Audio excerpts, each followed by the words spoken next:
Background, ఈ వినయలు, ఈ title, ఈ హీరోయిన్, అసలు ఆ ఎమోషను చాలా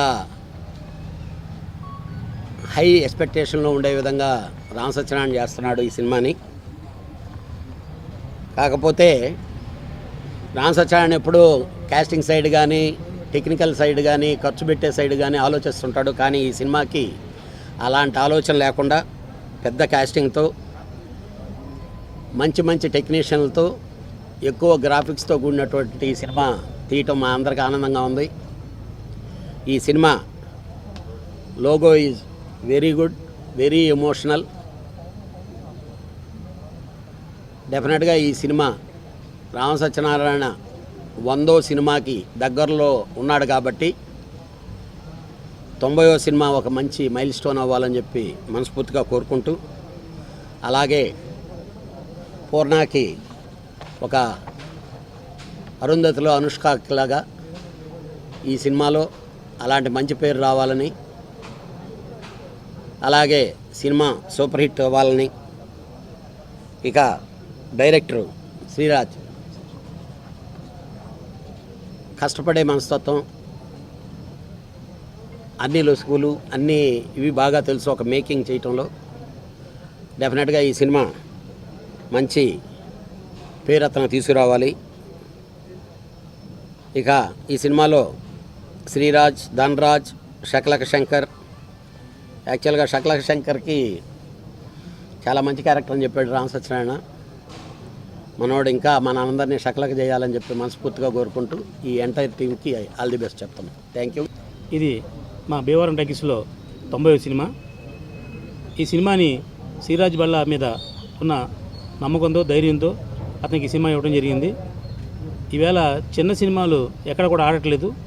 ఒక కాస్టింగ్ కానీ, ఒక కంటెంట్ కానీ ఉంటేనే సినిమా ఆడుతుంది. ఇప్పుడు మనం ఏదో సినిమా తీసి రిలీజ్ చేసి చేతులు దులుపుకుంటాం వల్ల ఉపయోగం లేదనే ఉద్దేశంతో వెయిట్ చేసి ఒక పూర్ణ గారు లాంటి ఒక గుడ్ లెగ్, అంటే ఆవిడ ఇప్పుడు 4 సినిమాలు చేశారు, 4 సూపర్ హిట్లు. ఒకటి సేమ్ టాపాకే 1, 2, 3, అలాగే రాజుగారింట్లో రాజుగారి గది, అలాగే అవును లాంటి సూపర్ హిట్లు చేసిన పూర్ణ గారిని ఈ సినిమా కావాలని అడగడం జరిగింది. ఆవిడ కథ విని నేను పలానా డేట్ ఇస్తానంటే వెయిట్ చేసి అప్పటిదాకా వెయిట్ చేసి ఆ సినిమాని ఈ రోజున స్టార్ట్ చేస్తున్నాం. ఇంకో విషయం ఏంటంటే, నేను దాసరి గారి కాంపౌండ్లో పెరిగాను. గురుగారికి షూటింగ్ ఎక్కడ పెట్టుకుంటారు సార్ అంటే, సరే ఇక్కడే పెట్టుకోరా, మా ఇంట్లో పెట్టుకున్నారు. ఎందుకంటే నేను ఆయన ఇంట్లో మనిషి కాబట్టి, ఈ కాంపౌండ్లో మేము పెరిగాం కాబట్టి, ఆయన ఉప్పు తిన్నాం కాబట్టి ఇక్కడ పెట్టుకుంటే నాకు ఆనందంగా అనిపించి నేను ఇక్కడ చేయడం జరిగింది. ఇక కళ్యాణ్ గారు నా ఇండస్ట్రీకి వచ్చినప్పటి నుంచి నాకు రైట్ హ్యాండ్, ఆయనకి నేను రైట్ హ్యాండ్, నాకు బ్యాక్ బోను కళ్యాణ్ గారే. అందుకు కళ్యాణ్ గారితో చేతుల మీదుగా ఈ స్విచ్ ఆను, మా గురుగారి చేతుల మీదుగా క్లాపు చేయడం జరిగింది. మరొక ముఖ్య వ్యక్తి మా డైరెక్టర్ రేలంగి నరసింహరావు గారు. నాకు మా సొంత ఊరు పాలకొల్లు అయింది. మాకు ఎప్పటి నుంచో నాకు చిరకాల మిత్రులైన, నన్ను అభిమానించే దర్శకులైన ఆయన చేతుల మీదుగా ఈవేళ ఫస్ట్ షాట్ డైరెక్షన్ చేయడం జరిగింది. అలాగే ఈ సినిమాకి మా మిత్రుడు ఫండిరాజు గారు అని ఎప్పటి నుంచో నాకు 15 సంవత్సరాల ఫ్రెండ్ అయినా, నేను సినిమా తీస్తానంటే వద్దు, సినిమా తీస్తే కొత్త వాళ్ళ సినిమా తీస్తే ఇండస్ట్రీకి నష్టం, మీకు నష్టం అని చెప్పడం జరిగింది. ఈ సినిమాకి మీరు నాతో వర్క్ చేయండి, మీకు అన్ని విషయాలు తెలుస్తాయి, అప్పుడు మీరు సినిమా తీద్దరు కానీ మీతో సినిమా తీస్తాను అని చెప్పి ఈ సినిమాకి ఆయన పార్ట్నర్గా చేర్చుకుని ఈ సినిమాకి ఆయన ప్రజెంట్గా వేసుకోవడం జరిగింది. ఇలాగా ఒక మంచి సినిమాకి ఏం కావాలో అన్నీ టెక్నికల్గా కానీ ఇంకోటి కానీ అన్నీ ఏర్పాటు చేసి శ్రీరాజ్కి అప్పచెప్పడం జరిగింది. శ్రీరాజ్ మీద నాకు అపారమైన నమ్మకం ఉంది. ఎందుకంటే అతను ఆల్రెడీ నాకు 2 సినిమాలు చేశాడు. ఆ 2 సినిమాలు కూడా బడ్జెట్లో కానీ టెక్నికల్గా కానీ ఎక్కడ కాంప్రమైజ్ అవ్వలేదు. అలాగే అతన్ని అభిమానించి ఒక టీం ఉంది, కెమెరామెన్ కన్నా గారు. ఆయనకి ఎన్ని లక్షలు ఇచ్చామో, ఎన్ని కోట్లు ఇచ్చామో అని అడగలేదు. నాకు ఒక మంచి సినిమాకి నాకు వర్క్ చేశారు 2 సినిమాలు కూడా. మొన్నే ఒక సినిమా వర్క్ చేస్తే దాన్ని రామ్ గోపాలం గారు చూసి, ఇతను మంచి కెమెరామ్యాను, ఇతను నెక్స్ట్ మన సినిమా ఇద్దామని చెప్పడం జరిగింది. అప్పుడు రామ్ గోపాలం గారిని పరిచయం చేశా. నేను అదే ఆయనకి ఇచ్చిన నామినేషను. ఎందుకంటే ఒక రామ్ గోపాలం లాంటి వ్యక్తి, ఇతను మంచి కెమెరామ్యాన్, ఎవరో ఇతను పిలిపించరా అని పిలిపించుకునే స్థాయికి ఆయన తీశారంటే షాటు, అది గ్రేట్ అచీవ్మెంట్గా ఆయన ఫీల్ అయ్యారు, చాలా ఆనందపడ్డాడు. ఆ కర్ణ గారు ఈ సినిమాకి కెమెరామెన్గా పనిచేస్తున్నారు. అలాగే కొత్త టెక్నీషియన్ అందరినీ ఈ సినిమాకి పరిచయం చేస్తున్నాం. వాళ్ళందరూ కూడా శ్రీరాజు మీద ఉన్న అభిమానం కొద్దీ సినిమాకి వర్క్ చేస్తున్నారు. వాళ్ళందరికీ ఈ సినిమా ఒక కొలమానంగా ఉండి ఇది ఒక మార్క్గా వాళ్ళందరికీ నిలుస్తాను నేను మనస్ఫూర్తిగా కోరుకుంటున్నా.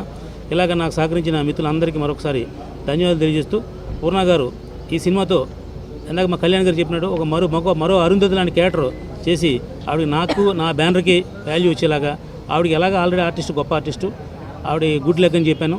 కాబట్టి ఇవన్నీ మాకు సినిమా కలిసి వస్తాయి. అవంతిక రాబోయే రోజుల్లో అద్భుతమైన ఒక మంచి దృశ్యకావ్యంగా మీ అందరికీ అందిస్తానని చెప్పి తెలియజేస్తున్నా. ఫైనల్కి వచ్చేస్తున్నాడు ఆయన. యాజ్ 99 అనేదే లక్కీ నెంబర్. ముందు వరల్డ్ వైడే 9 లక్కీ నెంబర్. రెండోది దీంట్లో లక్కీ పూర్ణ. ఆవిడ చేసిన సినిమాలు అన్నీ హిట్ సినిమాలే మీకు నిజంగా కూడా చెప్పాలంటే. అలాగే టైటిల్ అవంతిక వినడానికి ఎంత చక్కగా ఉందంటే అంత చక్కగా ఉండి, భాషలో మన తెలుగు భాషలో మొట్టమొదటి అక్షరంతో స్టార్ట్ అయిన అవంతిక. సో ఇన్ని లక్షణాలు ఈ బేవారం టాకీస్ అవంతిక సినిమాకి కనిపిస్తూ ఉన్నాయండి. అవంతిక నా కెరియర్లో యాక్చువల్లీ ఇది సెకండ్ మూవీ, టైటిల్ నేమ్ అవంతికలో. And thanks to producer sir, Ram sir. And I'm very proud because ఇండస్ట్రీలో it's mean like 10 years, but it's to be the first shot in front of such a big legend, that's sir, it's been like my happiest day in my life, I can say today. And director sir, Sriraj sir, first time when they came and tell me the outline, as everyone said, it's like another Arundhati. So to do a character like that, it's made me pleasure. And cameraman sir, it's my second film. Very proud to work with him again.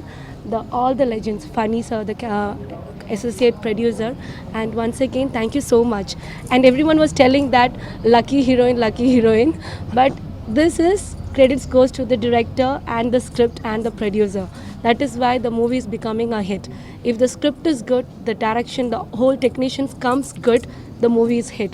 So I'm very sure this movie is going to be one of in that list. Avantika is going to be the other biggest hit film in my career, I'm very sure.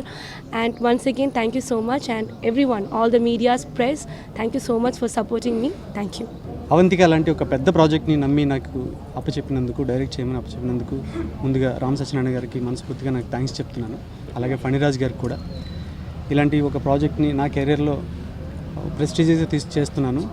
దీనికి దాసరి గారు లాంటి ఒక మహాదర్శకులు, మహానుభావులు ఆయన వచ్చి clap ఇవ్వడం, అలాగే కళ్యాణ్ గారు స్విచ్ ఆన్ చేయడం, అలాగే రాలంగి నరసింహరావు గారు నా ప్రియ దర్శకులు, ఆయన చాలా ఇష్టమైన వింటాను. ఆయన ఫస్ట్ షాట్కి డైరెక్ట్ చేయడం అనేది నాకు చాలా హ్యాపీగా ఉంది. నేను ఈ స్టోరీ లైన్ చెప్పగానే పూర్ణ గారు నన్ను నమ్మి ఆ లైన్ ఆవిడికి నచ్చి, ఎంత బిజీ షెడ్యూల్ ఉన్నా కూడా నా కోసం డేట్స్ అడ్జస్ట్ చేసి ఈ సినిమాకి చేస్తున్నందుకు పూర్ణ గారికి నేను మనస్ఫూర్తిగా థ్యాంక్స్ చెప్తున్నాను.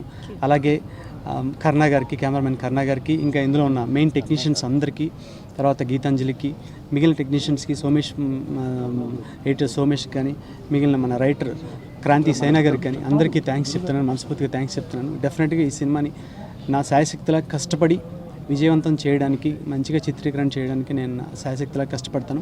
హోల్ టీంకి అందరికీ శుభాభినందనలు. Thank you so much. సోషియలే ఒక బలుల గురించి, అంటే సొసైటీలో కొంతమంది మూఢనమ్మకాలు, ఇలా బలి చేస్తే, ఎవరన్నా బలి చేస్తే మనం సొసైటీలో పేరు ప్రతిష్టలు సంపాదించవచ్చు, డబ్బు సంపాదించవచ్చు అని చాలామంది ఫూలిష్గా ఎలాంటి చిన్నపిల్లల్ని ఎలా బలి చేస్తారు, పెద్దవాళ్ళని ఎలా బలి చేస్తారు అనే టాపిక్ తీసుకున్నాను.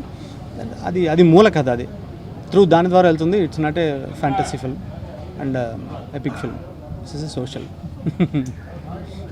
లైన్ రివీల్ చేస్తే కరెక్ట్గా ఉండదని నేను పూర్తి వివరాలు చెప్పలేకపోతున్నాను. చాలా టెరిఫిక్ లైను. అంటే ప్రజెంట్ సొసైటీలో ఉన్న ఒక ప్రాబ్లమ్ని తీసుకున్నాను, ఆ ప్రాబ్లమ్ని చేస్తున్నాము. అందులోనే మెయిన్ పాత్రని పూర్ణ గారు పోషిస్తున్నారు. అద్భుతమైన లైన్ ఇది. అంటే అద్భుతమైన అందరూ చెప్తారు, అది చూసిన తర్వాత మీరు చెప్పాలి. అయితే రివీల్ చేయడం అంత కరెక్ట్ కాదు కాబట్టి చెప్పలేకపోతున్నాను. It's a terrific line. Thank you so much. ఇది నాకు సెకండ్ పిక్చర్, చాలా హ్యాపీగా ఉంది. అందులో ఈరోజు దాసర్ గారి చేత ఓపెనింగ్ అయ్యింది. అండ్ శ్రీరాజన్ లాస్ట్ పిక్చర్ డైరెక్ట్ చేసినప్పుడే అన్నాడు, సెకండ్ పిక్చర్ చేసినప్పుడు కన్ఫర్మ్ నువ్వు ఉంటావని. అలాగే ఆ మాట, ఆ ప్రామిస్ నిలబెట్టుకొని నాకు ఈ ప్రాజెక్ట్ మళ్ళీ చెప్పి ఓకే చేశాడు. అండ్ అది కూడా ఇంత పెద్ద ప్రాజెక్ట్లో నాకు ఆఫర్ ఇవ్వడం అన్నది నాకు చాలా హ్యాపీగా ఉంది. అండ్ సార్ది, అందులో రామ్ సత్యనారాయణ గారిది 90th పిక్చర్ అవ్వడం ఇంకా హ్యాపీగా ఉంది. అండ్ లాస్ట్ పిక్చర్ ఎంత ఆడియన్స్కి రీచ్ అయిందో ఇది దానికి డబుల్ రీచ్ అవ్వాలని కోరుకుంటున్నాను. Thank you. ఇది రెండో సినిమా నాకు. శ్రీరాజ్ గారితో కూడా రెండో సినిమా. రామసత్యనారాయణ గారు నన్ను డైరెక్టర్గా నమ్మి ప్రాజెక్ట్ ఇచ్చారు. అతన్ని నమ్మకాన్ని నిలబెట్టుకోవడానికి మ్యాక్సిమం ప్రయత్నం చేస్తాం. నాకు ఎక్కువ మాట్లాడి రాదు. నమస్కారం. ఇంత పెద్ద ప్రాజెక్ట్లో నేను కూడా ఒక పార్ట్ అయినందుకు ఐఎమ్ ఫీలింగ్ వెరీ ప్రౌడ్. ఈ సినిమాకి ఇంతమంది పెద్దల ఆశీర్వాదాలు ఉన్నాయి. డెఫినెట్గా ఈ మూవీతో శ్రీరాజ్ కానీ ఈ టీం మొత్తం అంతా సక్సెస్ అవుతారని నా నమ్మకం.